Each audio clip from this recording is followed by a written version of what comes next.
Welcome to the channel. I'm Dax. San Francisco is a city I visit often, and honestly, it's one of the most misunderstood cities in the world right now. Depending on who you ask, it's either a tech dystopia or the most beautiful city in America. The truth?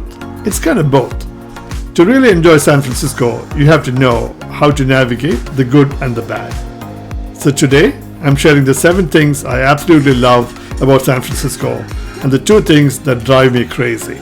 So let's get into it. Let's start with the weather.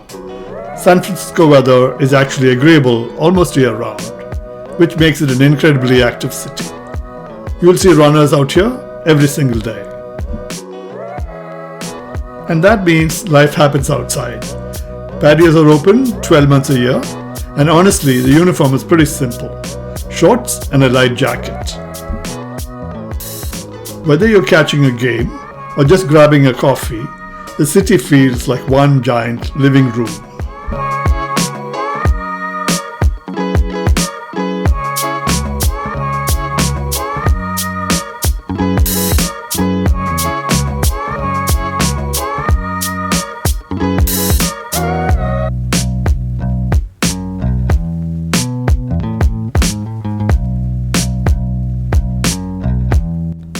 There are outdoor markets and street fairs constantly.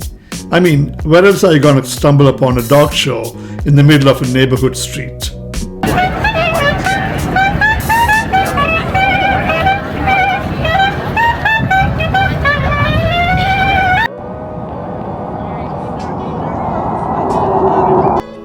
It's generally sunny and mild. Well, at least until November.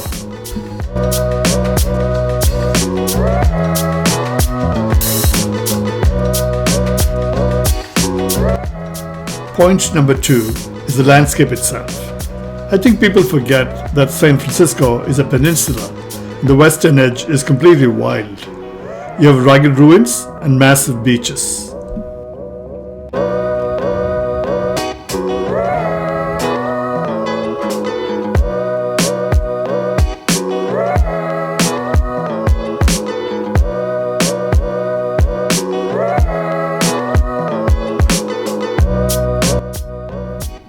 They sit right next to these giant man-made icons. It's a weird mix of raw nature and heavy infrastructure.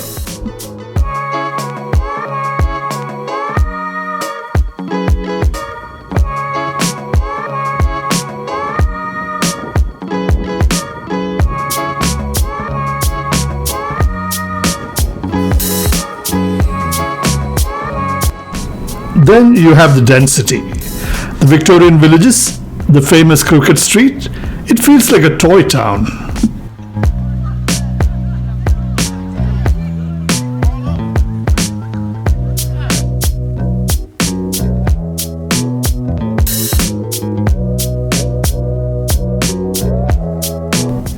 And of course the hills.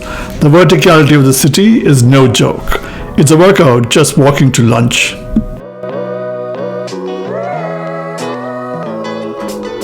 And the reward for climbing those hills is this view right here.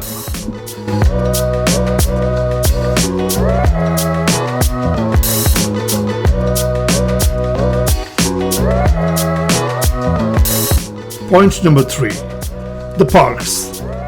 And honestly, this is where San Francisco really shows off. You have Mission Dolores, which is basically the city's front lawn. It's always green, always social.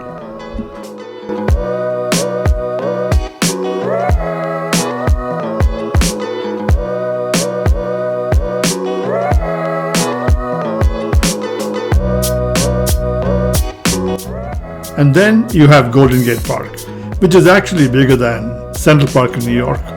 It's got everything. Windmills, Japanese tea gardens. It's massive.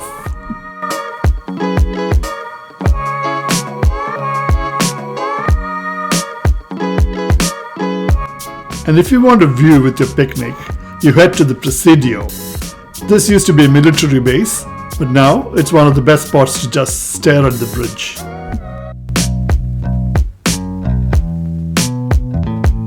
The thing that I love is that these aren't just tourist spots. This is where the locals actually spend a lot of their time.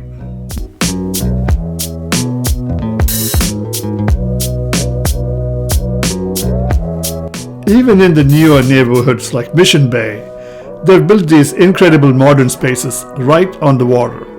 Green space is just everywhere.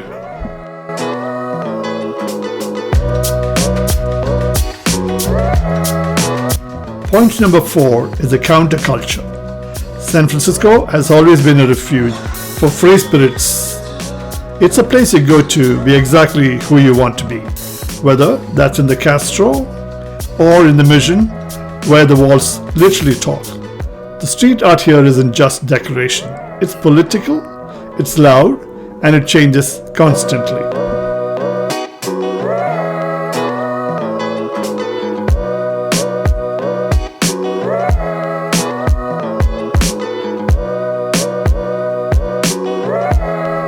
Then you have the hate. Sure, it's a bit of a tourist spot now, but that psychedelic hippie DNA from the 60s is still very much alive. And I love that creativity here is just spontaneous. Like this guy spending hours making massive art on the beach, knowing the tide is just going to wash it away.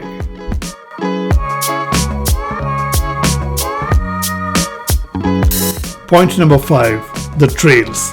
And this is what really sets San Francisco apart. You can drive 30 minutes north and be standing in Muir Woods, surrounded by ancient redwoods that block out the sun. It feels like you are in a different planet, let alone a different city.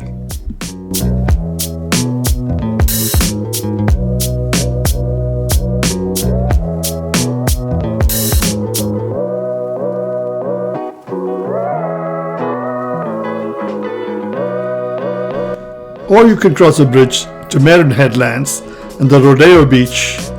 It's rugged, it's foggy, and it's the perfect place to disconnect.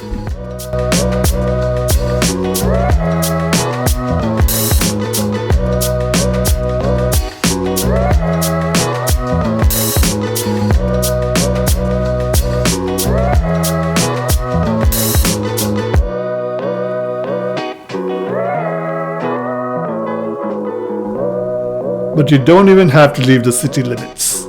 The coastal trail at Land's End gives you these massive Pacific views right at the edge of town.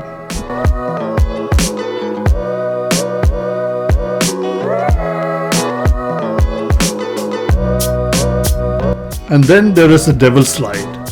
They took a terrifying stretch of old highway that used to fall into the ocean and turned it into one of the most spectacular walking paths in California.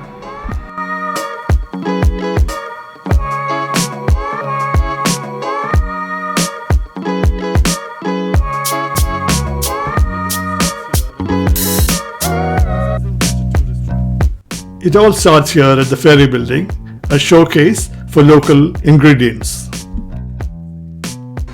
The variety here is impressive, and because of the weather, you're constantly eating outside.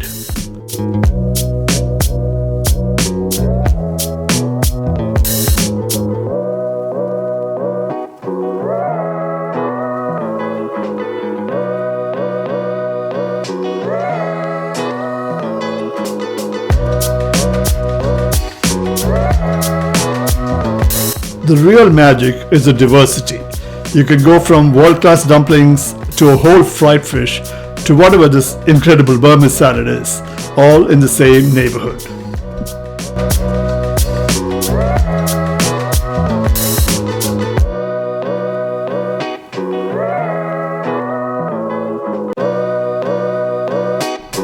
Whether it's a casual pizza in the sun or a packed bar at night, the food scene here is social. It's loud, it's busy, and honestly, it's worth the trip all on its own.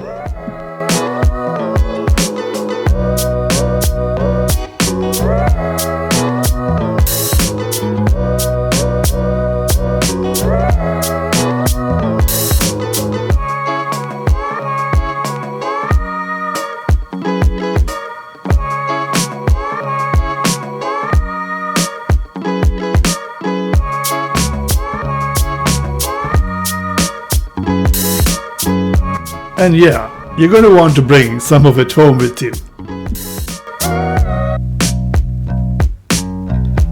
Point number 7 is the neighborhood gems.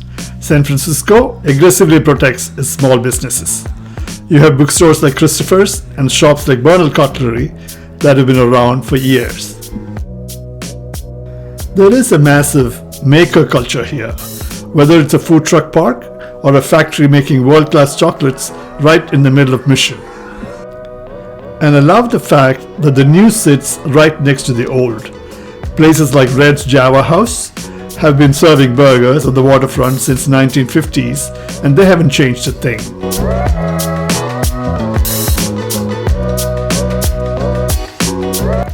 Shopping here is a ritual. The farmers' markets aren't for tourists. This is where the locals actually go to get their groceries every weekend. It's loud, it's crowded, and the produce is unbeatable.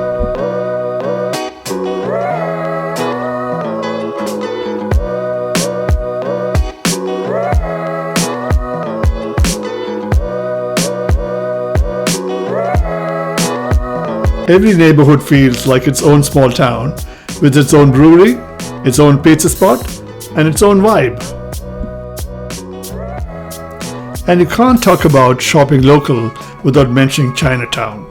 It is the oldest in North America, and it is still the beating heart of downtown. And now we move on to the 2 things that I dislike about San Francisco. Number 1, the cost of living.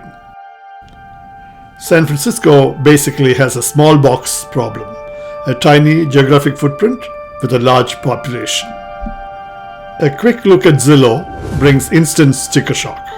While rents vary by neighborhood, overall costs are significantly higher across the board.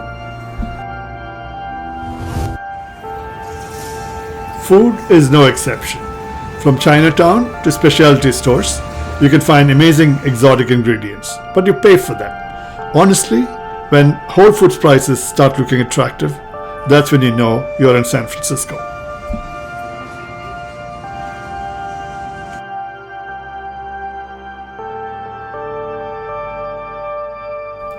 And if you drive, be ready. Between the valet fees and the parking tickets, owning a car here is a financial liability.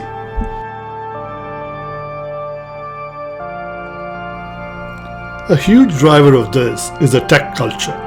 With a high-income workforce from companies like Meta, Apple, Google, Uber and others, the economy is really priced for them. As I mentioned earlier, the coffee shop scene here is huge. But sit there long enough and you will hear conversations about valuations, pitches and startup rounds. It's just the language of the city. And don't be surprised if your coffee costs $8.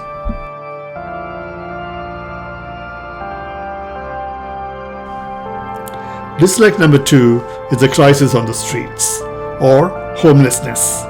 The contrast here is jarring. The Bay Area holds $14 trillion in tech wealth, and the city's budget is larger than many US states. So the problem isn't resources. It feels like a failure of management. The city has tripled spending on homelessness since 2019, yet thousands remain unhoused every night.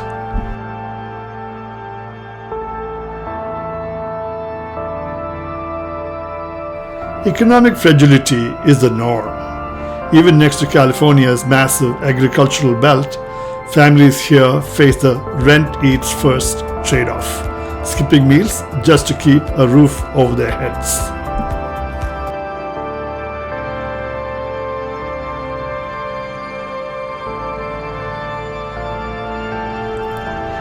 In neighborhoods like the Tenderloin, the tragedy is visible daily.